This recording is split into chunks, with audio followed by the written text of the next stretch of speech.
আর কয়েকদিন পরেতে পশ্চিমবঙ্গেতে সব থেকে বড় মহোৎসব দুর্গাপুজো, আর তার কিছুদিন পরে অনুষ্ঠিত হয় কালী পূজা। আমরা সবাই কিন্তু খুব ধুমধামের সাথে সেই উৎসব উদযাপন করব। আমরা যারা পূজা পাঠ করে থাকি বা সাধারণ মানুষজনের মধ্যে দিয়ে অনেকেই কিন্তু নবরাত্রি পালন করে থাকে। নবরাত্রি বলুন আর দুর্গাপূজা, সবই তো নারী শক্তিকে আমরা আহ্বান করে থাকি, অর্থাৎ মা হিসেবে পুজো করে আমাদের রক্ষার্থে মায়ের কাছে আবেদন বা নিবেদন করে থাকি। শুধু কি এটা উৎসব হিসেবে আমরা পালন করছি?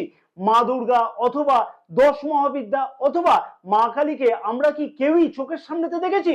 আমি প্রিয় দর্শক বন্ধুগণকে প্রশ্ন করতে চাই, তাহলে পশ্চিমবঙ্গেতে এই যে ঘটনাটি ঘটলো, মা শক্তির উপরেতে যে নির্মম অত্যাচার হলো, সেই অত্যাচারের বিরুদ্ধেতে কতজন আমরা প্রতিবাদ করেছি? শুধু রাজনৈতিক নেতা নেত্রীরা কি প্রতিবাদ করলে হবে? সাধারণ মানুষকেও কিন্তু অতি অবশ্যই এগিয়ে যাওয়াটা উচিত হবে। প্রতিবাদের কণ্ঠ কিন্তু আরো বেশি সুদৃঢ় হওয়া উচিত।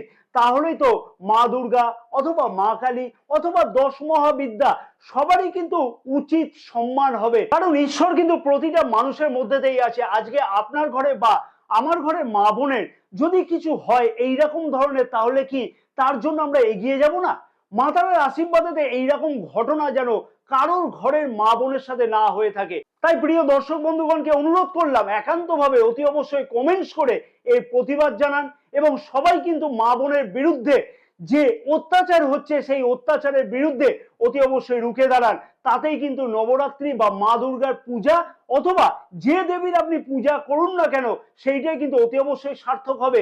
কারণ মনে রাখতে হবে যে নারী শক্তি হচ্ছে অমোঘ শক্তি, যা কিন্তু আমাদের সবাইকে রক্ষা করে থাকে। জয় মা তারা। সকলে ভালো থাকুন।